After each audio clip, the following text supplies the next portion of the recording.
Watcha, hello. I'm Cynthia Miller-Lotman, and you're listening to the Disability Program Specialized Services Podcast.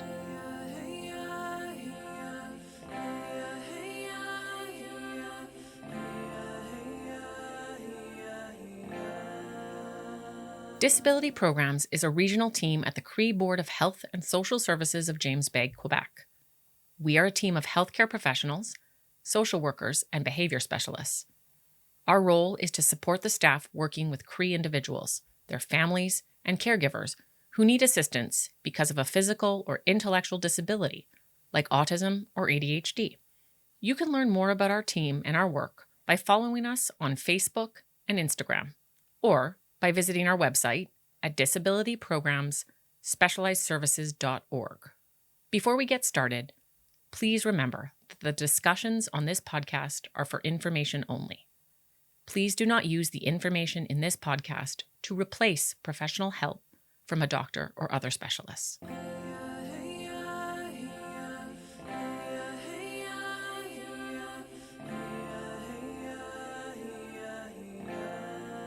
Wajek, Catherine Washapabnon Singason. Agua Jabshitchtamagin Disability Program Specialized Services to Bajamon. Disability Program Manda Jabit Siach Cree Helport, Miswa Eo Townsh. Da Odabitsionan, Aguan Jawach Hidich, Eoj, Kia Abitsi Soj. Ayawaj. Wash, Wasnitso, Kamak Chayo, IH Disability. Almiamak Shavitach, Judges Siago Noch the Bajmon, Mogan White Saitem Hidach. Information Ginanoch.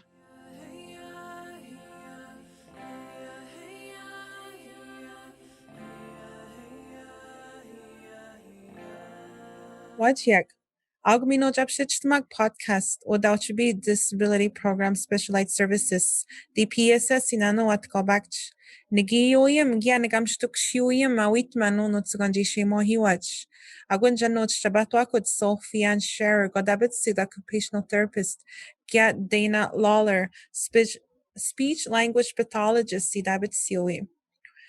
Nishtojiskas Mukshadishigan Bisum, Ojishigamoj, Oji O Ainanoj. International Day of Persons with Disabilities, Ayog J Mohigoj. Kiamag danda jajio chiwit shiko jajimiubiaj ashugum jishiga wanjiayaj disability. Kia jabuk saimet nan inoch ja uit shikyag. Kiamag jaji pshitstum kinoch jeshe mohi goj danda wachbij disability kia ainanoch. Agutwashka wat abstodich nianotochabit siach. Agudawajek. Hello. In this episode of the DPSS Podcast, we will be talking about disabilities. Did you know that December 3rd is the International Day of Persons with Disabilities? But what do we mean when we say disability? And how can the environment around someone with a disability make it harder or easier for them to go through their day? This episode may help to give you some answers to these questions and maybe a different way of seeing disabilities. Watcha! I'm Sophie-Anne Scherrer, Occupational Therapist. And my name is Dana Lawlor. I'm a speech-language pathologist. And we both work on the Disability Program Specialized Services, or DPSS, of the Cree Board of Health and Social Services of James Bay. In today's episode, we're talking about disabilities. So, Dana, have you ever thought about how it would be like to have trouble, let's say, with seeing with your eyes? How it would feel waking up in the morning, getting out of your bed, like trying to use the other senses, trying to touch, feel the floor under your feet, touching to find your clothes, and maybe listening to see where the other people in your house are at the moment. So this requires adaptation. Absolutely. I have thought about that. And I think because we both work with people who have disabilities, it's something that we maybe think about a bit more than other people. But I have thought about also what it would be like to have difficulty hearing. and watching some people around me have difficulty with their sense of hearing and what it's like for them to be around the dinner table with us as a family, and having to use other ways in their environment, picking up on facial cues and reading lips to be able to grasp the conversations and everything that's going on. It's challenging. Mm-hmm. Yeah, it is challenging, and people find new ways of going through their days, and they develop new skills to be able to deal with that. And have you ever thought about how your daily life would change if you had a part of your body that was paralyzed, for example, or that could not move? If you needed to use a walker or wheelchair to get around. So you were saying, as OT and SLP, we are thinking about that a bit more. And actually, when I was an OT student, I had to get around in a wheelchair and learn how to use a wheelchair. And also to try to prepare a meal with only my left hand, and I'm right-handed. So I had to figure those things out a little bit, not as much as people who are doing it on their daily life. They are the experts, but I had to try to figure it out. And indeed, that's challenging when you're not used to do it. And in terms of the wheelchair, I had to get around downtown Montreal in a wheelchair. And I had to go into yeah, that was challenging. I had to go into a shopping mall and get to the second floor. And actually, I was relieved because there was an elevator there that I could use to get to that second floor. So I thought, okay, great, I can do it. And then I see the elevator far away, and then I move forward towards it. And then there's a set of stairs. Like there's 4 steps leading to the elevator. So I couldn't do it. I couldn't get there. So these are challenges that people using wheelchairs may face every day. Yeah.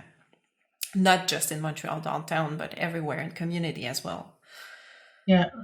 Wow. Yeah, those are a lot of challenges, and people, need to really be very resilient because the challenges can be everywhere.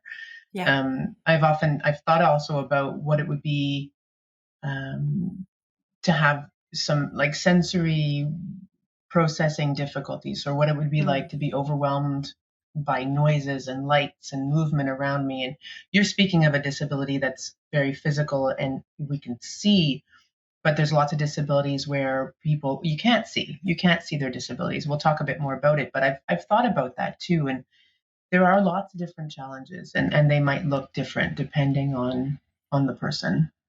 Yeah, you have a very good point there. There are people going on with their day every day with challenges similar to the ones we just talked about, and to different challenges like these ones. Some of them manage to do everything that's important for them. They manage to interact with their families, go to work, get around their community and their houses, despite having those difficulties. But there's other people who have more difficulties with some parts of those daily life tasks, or all of the tasks they have to do in their day. So disabilities can look very different from one person to the other. And sometimes, as you mentioned, some disabilities are visible and some you don't see them. Sometimes you can notice someone's disability because it's visible, they're using a wheelchair or anything else. But there's some people you may never be aware of the challenges that they face because of their invisible disability. So disabilities have many faces. Mm-hmm. Yeah, absolutely. And I think as an occupational therapist and a speech therapist, we've seen the different faces. But let's back up for a second and just, what do we mean when we're talking about a disability? What does disability mean? So yeah, indeed, Dana, that's a big topic. There are different ways to talk about disabilities. There's a few different definitions around this. It can become quite complicated and confusing. So in this podcast, we will focus on just one way to explain that will help us understand how someone living with a disability can be affected in their life by what's around them. and what role the community plays in that. So let's start here, and we will dig deeper into different ideas right after to help everyone understand. So please bear with me. We will look mainly at 3 words: the words impairment, environment, and disability.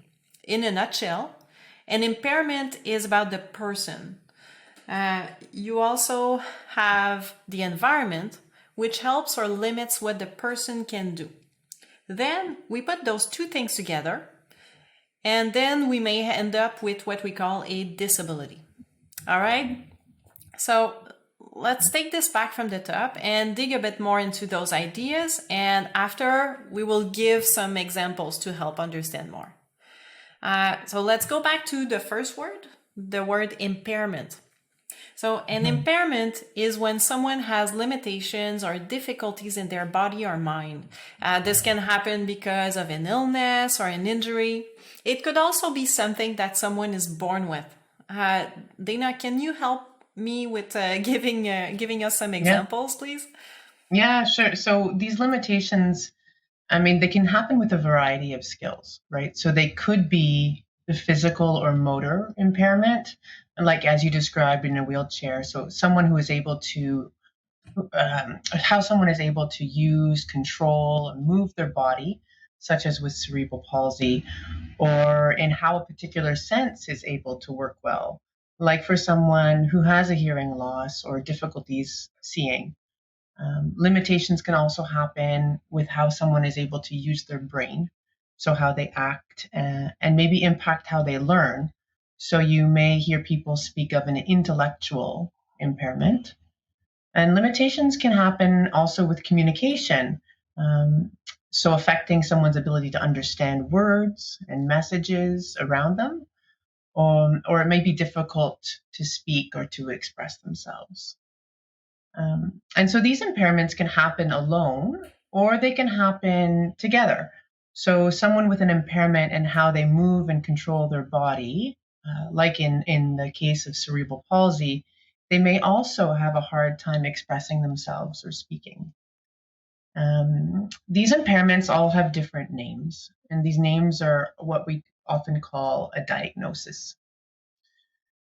So impairments are not always noticeable. Like we mentioned before, some of them are invisible, and actually many of them are invisible. When you think of fetal alcohol spectrum disorder, so FASD, or ADHD, or language disorders, we can't see those, so we call them invisible. Mm-hmm. Yeah.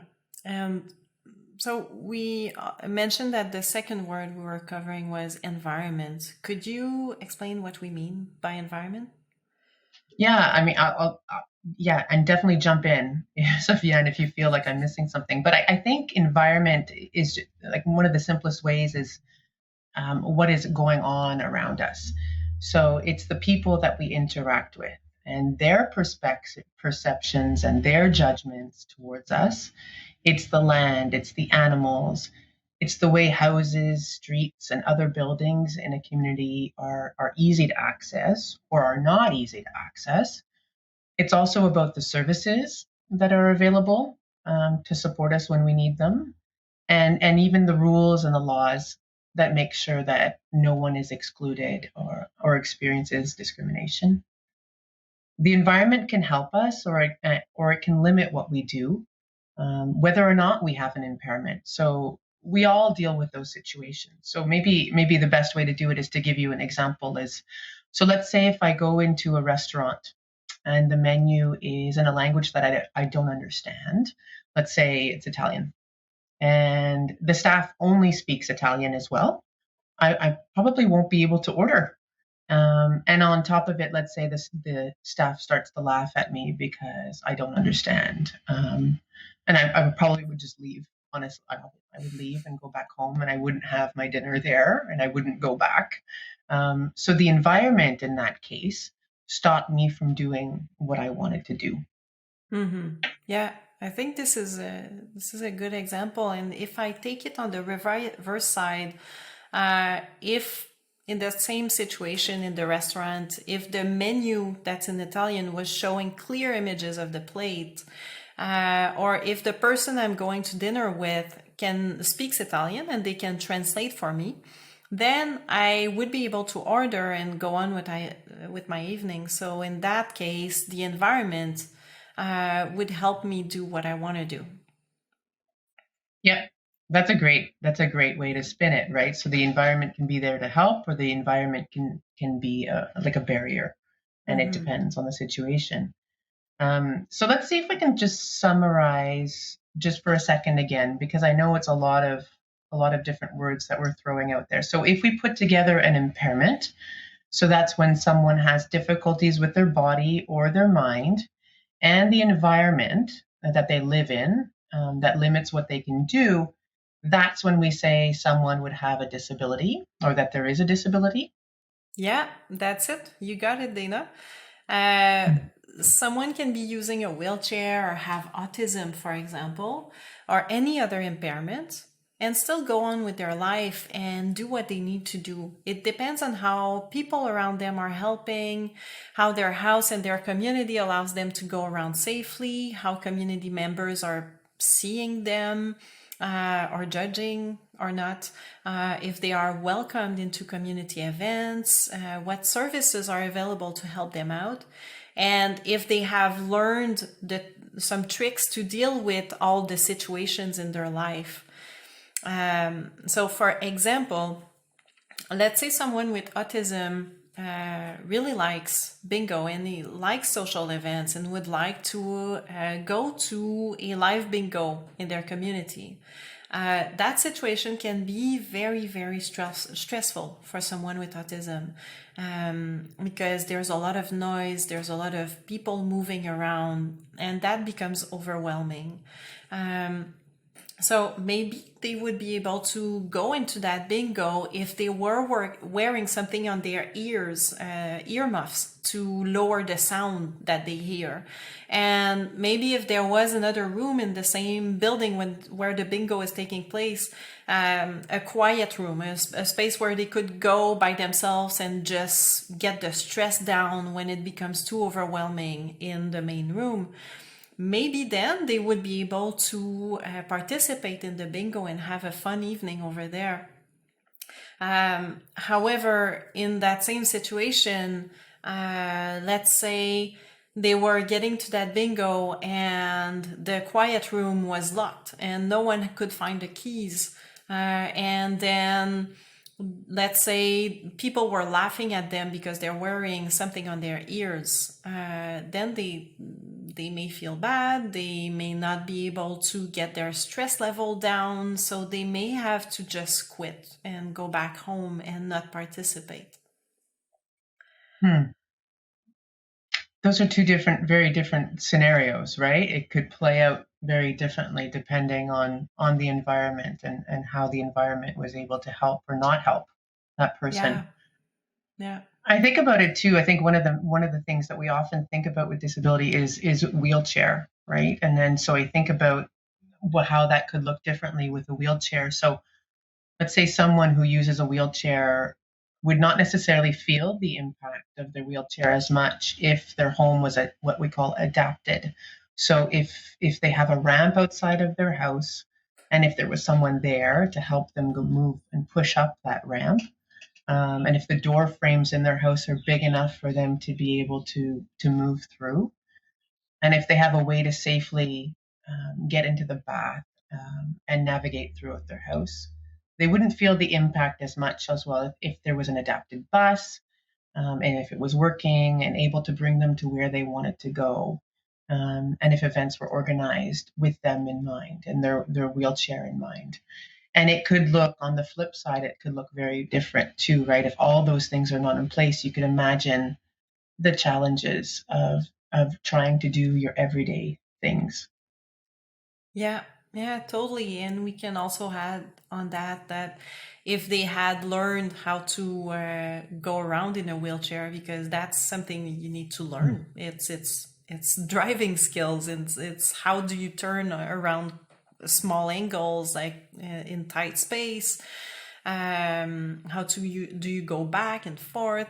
So these are skills that you need to be learning, and it takes practice, and it takes someone maybe to show you. Sometimes people will learn them by themselves, but oftentimes you need some help to learn about that.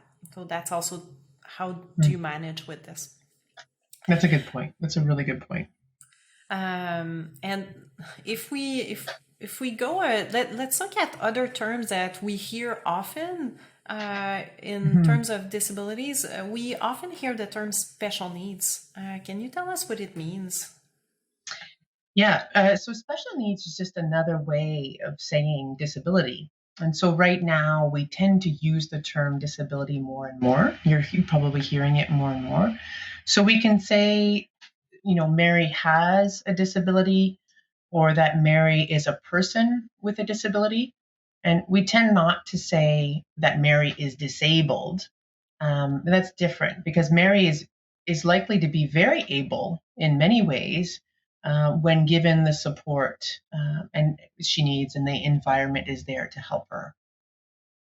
Yeah, that's important to make the difference between the challenge, the difficulty the person has with a disability and the person themselves. It's a good point. Yeah. And so along the same idea of terms, I've often heard the term handicap. And what would you say about that, Sophie-Anne? Yeah, so this term is actually much debated. So in a nutshell, it talks more about the consequences, the disadvantages of someone when they are not able to participate in their community as much as other people. Okay.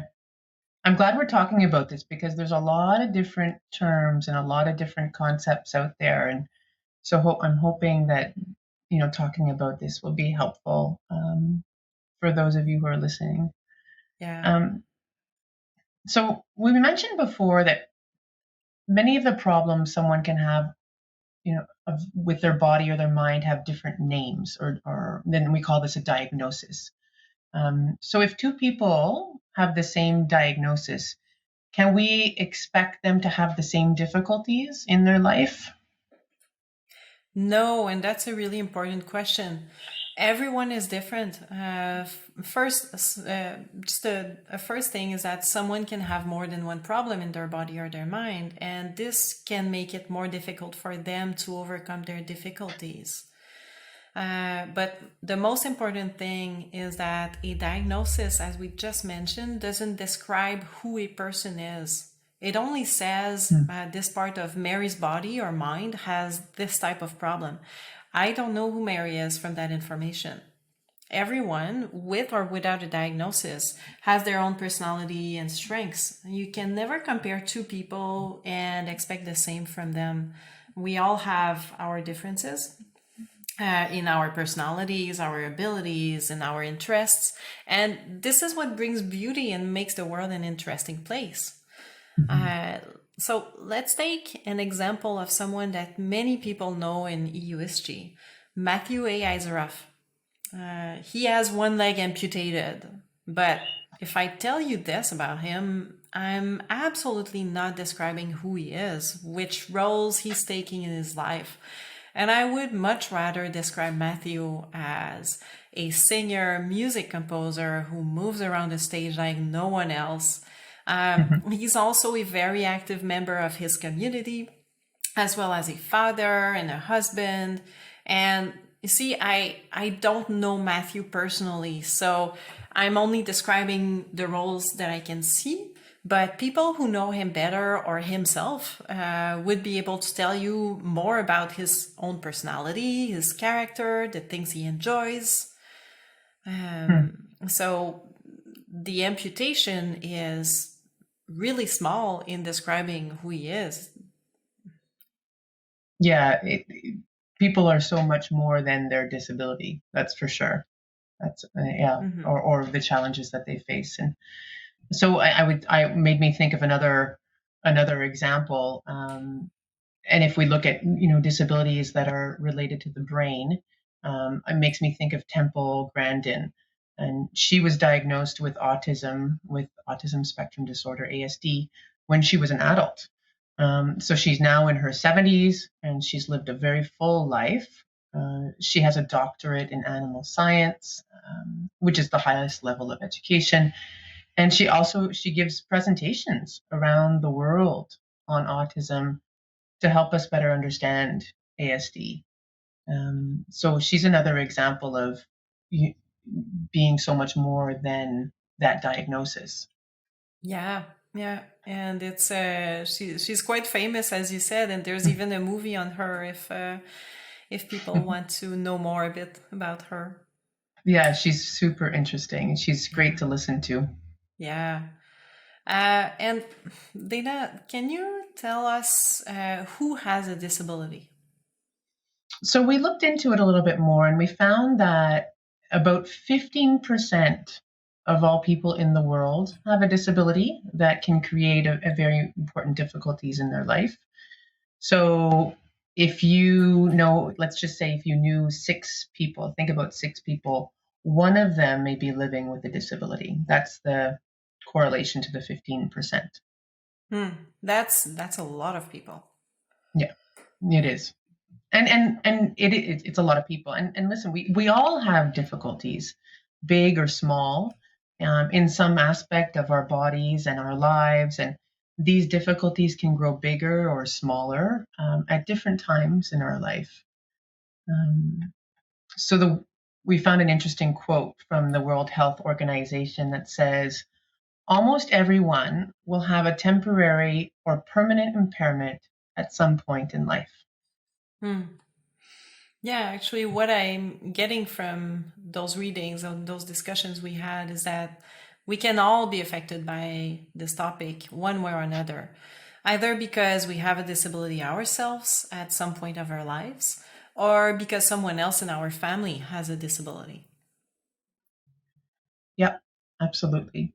So how can we help people with disabilities take part in our communities? Do you have some suggestions for that? Yeah, I think the first thing is to start with awareness and having different perspectives on it. So we tend to focus on what we and what other people cannot do, the disability, and no, it would be good if we could focus more on what we can do, the ability. It's a lot more helpful, it's a lot more productive to look at what we can do. And even for us, we're always looking at, okay, what am I able to do? And that's what we're putting forward, and that's what we're building our lives on. And if I take just a basic example of making a sandwich, if I want to help someone who has a paralysis, they can only use one hand, for example, and it's hard to make a sandwich with only one hand, but they still can do part of that sandwich. And if I wanted to go fast, maybe I would just do it for them and think, okay, it's just one less thing for them to focus on. I will do it and give it to them. But then I'm not helping them building their skills, because there are ways to learn how to do this with one hand. And maybe at this moment, they're not able to open the meat container with one hand, but maybe they're able to put the bread in the toaster, and they're able to put butter on their bread. And as we go, maybe in a few weeks from then, they may find tricks to be able to open the meat container by themselves. So I can support them and do what's difficult at the moment, but still help them use what they're able to do and develop even more.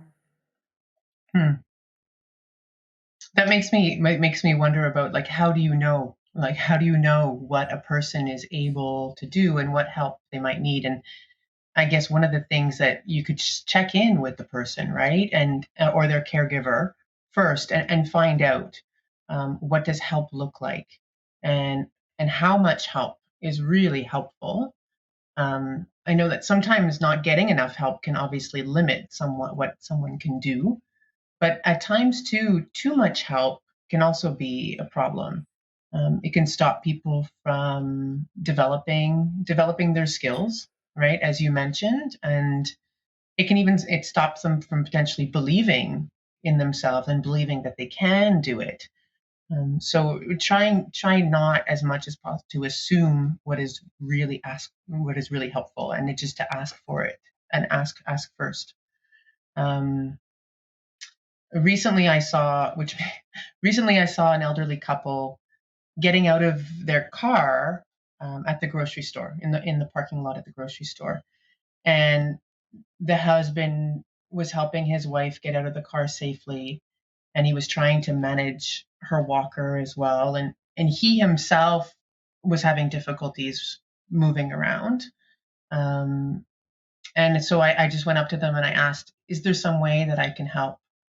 And I ended up helping them get out of the car and into the store. But I think it can be as simple as that. And sometimes we don't even know if we should say something or what we should say. And it could be like, is there some way that I can help? Yeah, and sometimes we may be shy to ask, or we may want to just jump in and do a task for people. But yeah, just using that simple sentence and asking will give them the help they need and they want. Sometimes they may not feel like they need help too. So it's important for them to tell you what they need. Yeah, and it gives them the opportunity to say, no, thank you. That's it. Yeah. Yeah.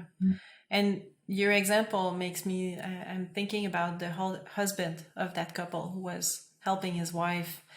And there's people with disabilities who are receiving a lot of help from their families to get over their day. And the people who are helping them, like this husband, they're putting a lot of energy and time in helping, and that can become quite difficult. So it's important to check in with the families of people with disabilities and see how are they doing. Often those caregivers feel alone and very tired, so they might need support, and sometimes like they might not want to ask for it. And sometimes, when you're really tired, you don't even know, you can't think of what you need. Actually, you don't even know what help you need, but you need something.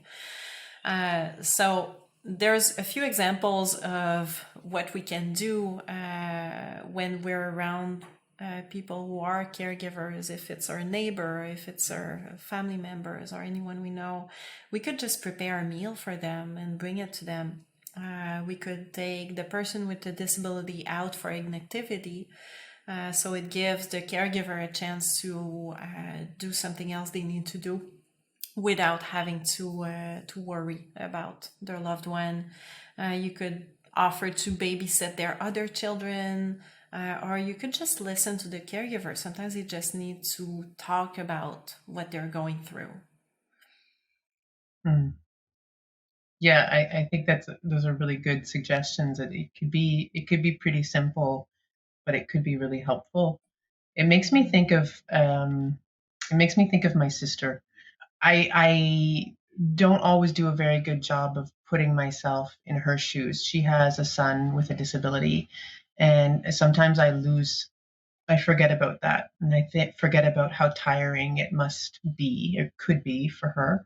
And so I'm often in touch with my sister, and I hadn't spoken to her in several days, which was unusual.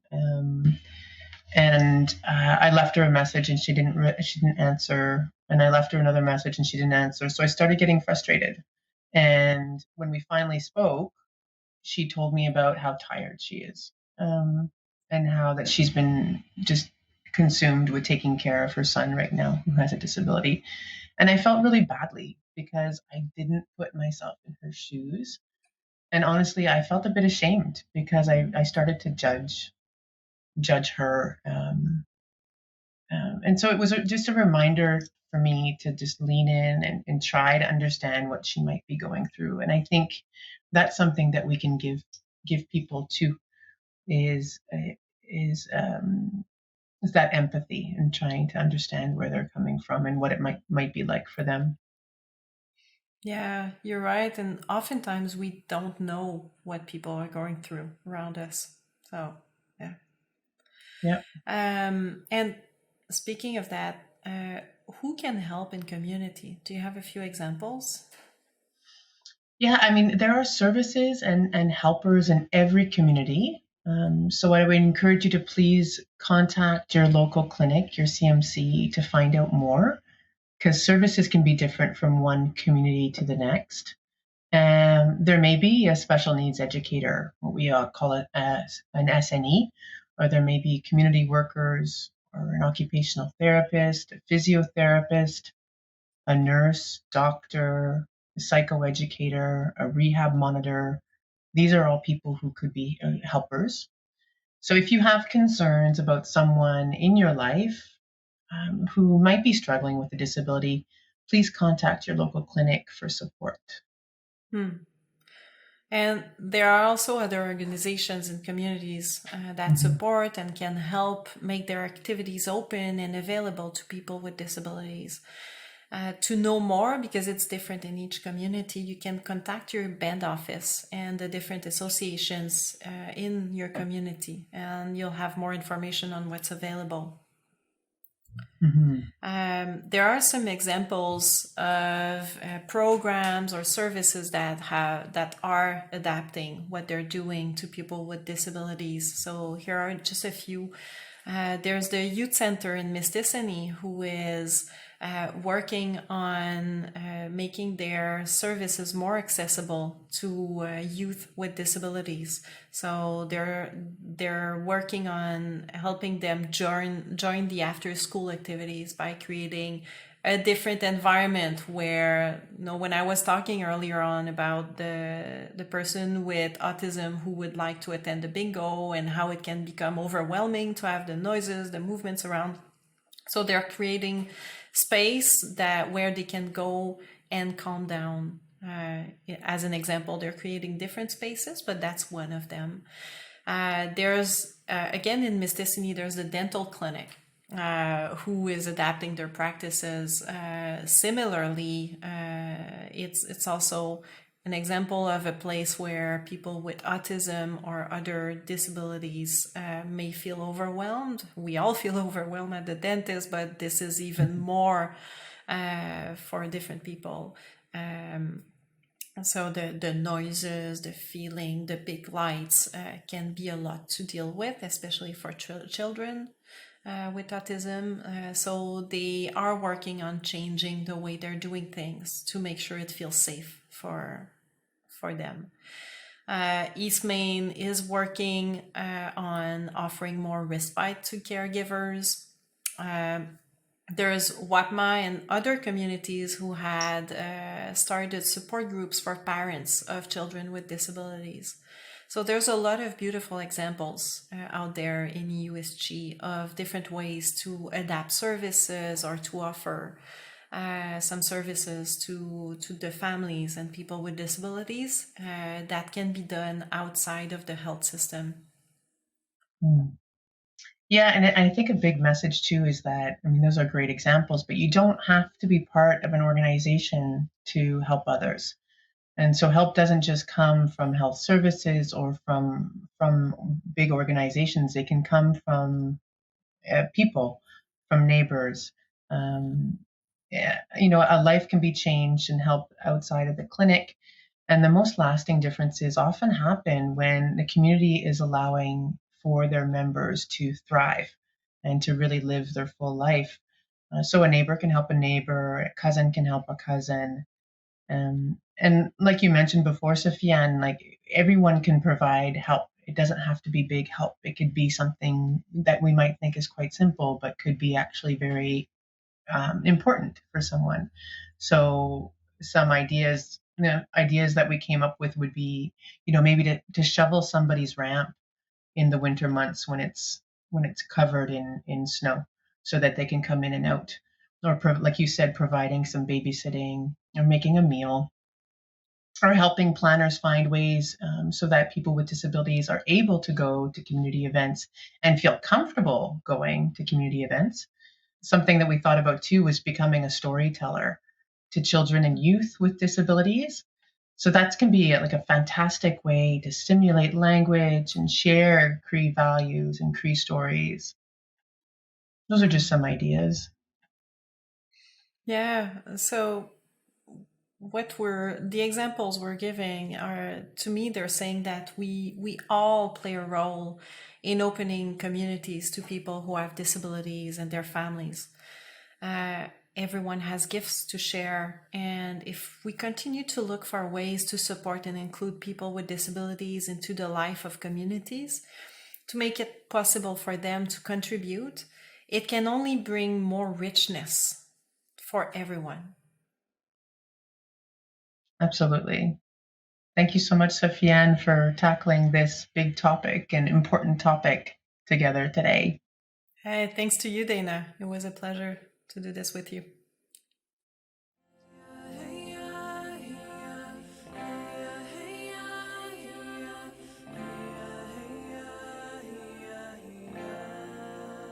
We hope you enjoyed our episode on disabilities.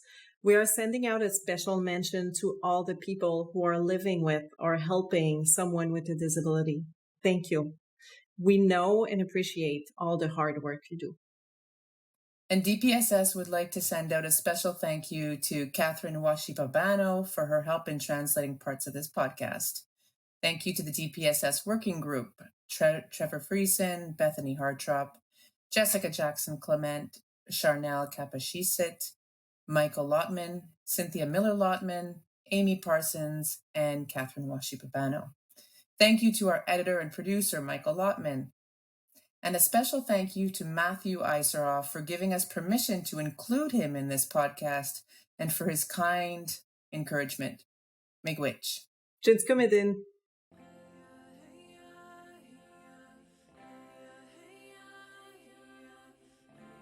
Thanks for listening. You can stay up to date on our new blog posts by following us on Facebook or Instagram. Just search for CHB DPSS. You can subscribe to this podcast in Apple Podcasts, Google Podcasts, Spotify, or your favorite podcast app. Just search for Disability Programs Specialized Services. If you found this episode helpful, we'd really appreciate a rating or a review as well.